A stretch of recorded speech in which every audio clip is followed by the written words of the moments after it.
Hello dear friends, मैं हूं आरती। संस्कृति पीसीएस यूट्यूब चैनल पे आप सभी का स्वागत है। मैं हाजिर हूं एक नए विषय को लेकर के। आज हम बात करने वाले हैं उत्तराखंड का महाकुंभ कहा जाने वाला या महाकुंभ कहा जाने वाला कही जाने वाली एक यात्रा है जिसको जो है राज जात के नाम से यहाँ पर पुकारा जा रहा है।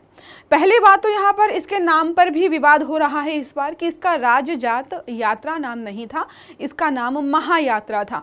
तो इस आर्टिकल के माध्यम से हम समझेंगे कि आखिरकार किन दो गुटों के बीच विवाद है और विवाद का मुख्य विषय क्या है। तो क्या लिखा है यहाँ पर, नंदा राज जात यात्रा के नाम पर टकराव हो रहा है। तो दो ग्रुप हैं, उनकी अलग अलग मान्यताएं हैं। कुछ का मानना है कि ये जो नए प्रकार की यात्रा इस बार निकाली जा रही है, ये जो है इसका रूट गलत है। एशिया में सबसे लंबी जो यात्रा है उसको यहाँ पर हम पढ़ने वाले हैं। पैदल यात्रा की जाती है, इसको गिनीज बुक रिकॉर्ड में भी दर्ज किया गया है, तो बहुत महत्वपूर्ण अपने आप में हो जाता है।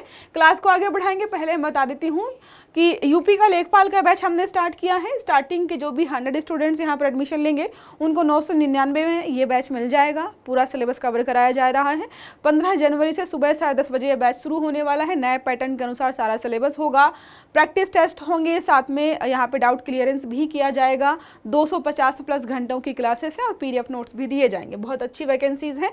आई होप आप में से बहुत सारे लोगों ने फॉर्म भरना स्टार्ट कर दिया होगा और तैयारी में लग गए होंगे। अगर गाइडेंस ना मिल रहा हो तो आप संस्कृति आईएएस के साथ जुड़ सकते हैं। बात करते हैं तो उत्तराखंड में हर 12 साल में इसका आयोजन किया जाता है। जैसे कुंभ और महाकुंभ हम देखते हैं, वैसे ही कुछ यहाँ पर जो है इसकी मान्यता है। इस बार इसका नाम रखा गया है राज जात यात्रा, जिसको लेकर के विवाद हो रहा है। अब बात करते हैं कि जब यात्रा शुरू की जा रही तो कहीं से शुरू होती होगी, कहीं तक जाते होंगे, फिर कहीं पर खत्म होते होंगे। तो इसका पूरा एक रूट डिसाइडेड है। इसको 750 वर्षों से भी ज्यादा अधिक पुराना माना जाता है और आज तक कभी भी इसके रूट के साथ छेड़छाड़ नहीं की गई है। लेकिन इस बार यहाँ पर एलिगेशंस लगाया जा रहा है कि देखो क्या लिखा है, चमोली जनपद के नंदा धाम क्षेत्र, जिसको हम करुण और नौटी गांव की आयोजन समिति के बीच यहाँ पर आमने सामने टक्कर हो रही है।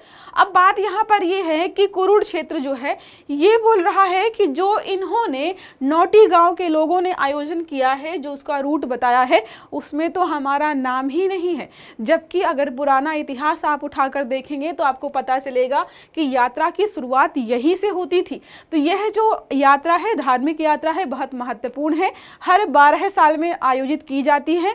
280 किलोमीटर पैदल यात्रा, वो भी पहाड़ी इलाकों में।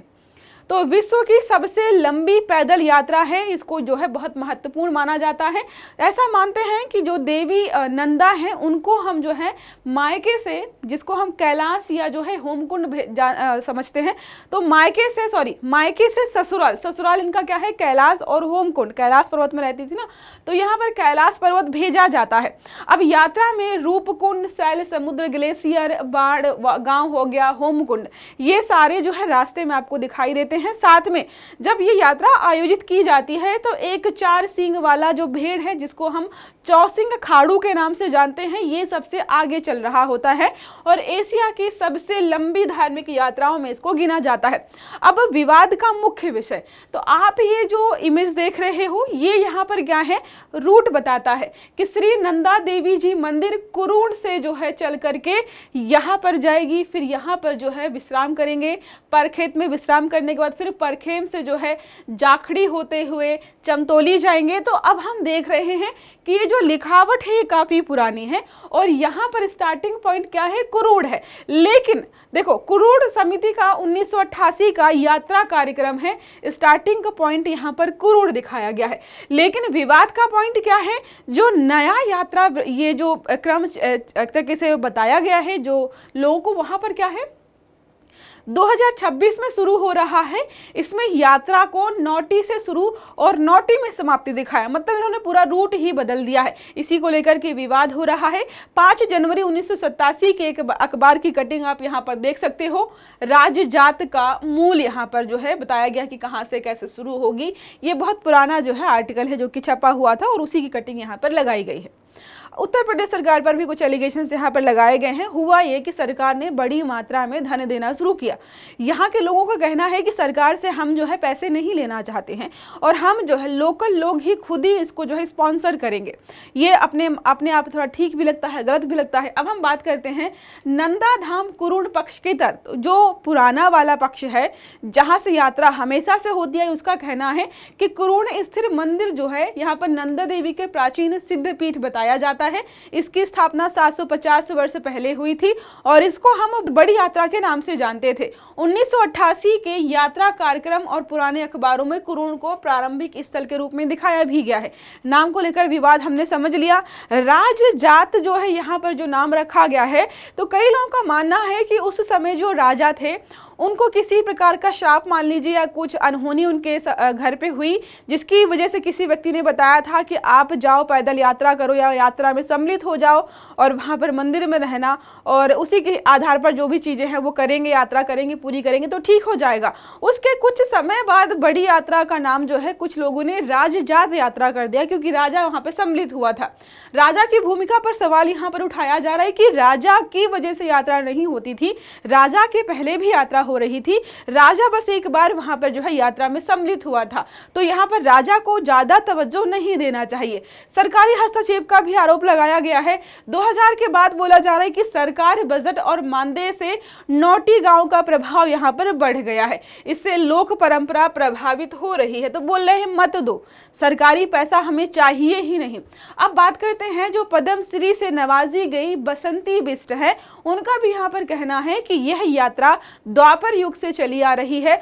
कुरुण के गौड़ जो ब्राह्मण तिथि और आयोजन तय करते हैं और यही हमेशा तय करते आए हैं। ये बहुत ऐतिहासिक है और इसी आधार पर चीजें होती है। इन्होंने पुस्तक भी लिखी है कोई और उसका भी रेफरेंस दिया है कि मैंने अपनी किताब में इसका जिक्र भी किया हुआ है। बात करते हैं आयोजन समिति नौटी गांव का पक्ष, जो इस बार आयोजन कर रही है उसका पक्ष यहाँ पर है कि यात्रा राजा द्वारा स्थापित परंपरा के अनुसार ही संचालित हुई है और उनका क्या कहना है कि यात्रा राजा के द्वारा कभी संचालित होती ही नहीं थी। ठीक है, रूट और स्वरूप में किसी प्रकार की छेड़छाड़ नहीं की गई है। मतलब ये लोग तथ्यों को साइड में रख करके अपना तर्क दे रहे हैं, पौराणिक मान्यताओं के अनुसार ही ये लोग मान रहे हैं। अब सरकार की भूमिका क्या है? पर्यटन सचिव धीरज सिंह गर्ब्याल के अनुसार सभी प्रभावित गांवों से संवाद किया जाएगा, उच्च स्तरीय बैठक होगी, समाधान निकाला जाएगा और यहाँ पर बोला गया कि भाई हमारी सरकार सभी जो है धार्मिक जो भी चीजें होती है विश्वासों का सम्मान करती है। अब बात करते हैं भारत में अन्य परंपराएं जो यहाँ पर हैं जो यात्रा से रिलेटेड हैं। कैलाश मानसरोवर यात्रा तिब्बत मार्ग में हिंदू मान्यता में भगवान शिव के धाम कैलाश की यात्रा एक लंबी और कठिन यात्रा मानी जाती है। आध्यात्मिक शुद्धि और प्रतीकात्मक ग्रह ताक के रूप में इसको जानते हैं। अयप्या स्वामी या सबरीमाला यात्रा केरला में होती है। कठोर व्रत होता है, पदयात्रा अनुशासन पर आधारित यात्रा है। श्रद्धालु क्या करते हैं? स्वामी बनकर देवस्थान तक जाते हैं, सामाजिक समानता और तपस्या का प्रतीक मानते हैं। नेक्स्ट हमारा है विठ्ठल रुक्मणी बारी यात्रा, महाराष्ट्र में है। पड़रपुर की यह वार्षिक पदयात्रा है, भक्त और भगवान के जो है सामुदायिक संबंधों को दर्शाती है, संत परंपरा से जुड़ी हुई है। अमरनाथ यात्रा जम्मू कश्मीर सबने सुना होगा, कठिन भौगोलिक परिस्थितियों में की जाने वाली यात्रा है, यह भी यहाँ पर जो है त्याग वगैरह को दर्शाती है। बोनालू जो है और जतरा परंपरा तेलंगाना और आंध्र प्रदेश में देवियों की शोभा यात्राएं निकाली जाती हैं। रथ यात्रा पूरी ओडिशा, ये तो बहुत बड़ा है, सब लोग जानते होंगे। भगवान जगन्नाथ की यहाँ पर जो है वार्षिक यात्रा है, जिसमें देवता मंदिर से बाहर आकर जन सामान्य के बीच में आते हैं। यह लोक देवता अवधारणा पर आधारित है। नेक्स्ट बात करते हैं देवताओं की डोलियां हिमालयी क्षेत्र में खासकर निकाली जाती हैं। ये जो निकाली गई है इस बार भी सिमिलर, यहाँ पर आप इसको समझ सकते हो। अब एक प्रश्न हमारा है, नंदा देवी राजजात यात्रा का आयोजन किस अंतराल पर किया जाता है? पहला है प्रत्येक 6 वर्ष, दूसरा है प्रत्येक 9 वर्ष, तीसरा है प्रत्येक 12 वर्ष, चौथा है प्रत्येक 15 वर्ष। तो सही आंसर आपको देना है कमेंट बॉक्स में। आर्टिकल अगर समझ में आया है, वीडियो अच्छा लगा है तो लाइक करना है, चैनल को सब्सक्राइब करना है, बेल आइकन दबाना है, ताकि जितने भी इस प्रकार के आर्टिकल्स हैं वो सारे आपको समय पर मिलते रहें। तो अच्छे से पढ़िएगा। Have a good day. Thank you.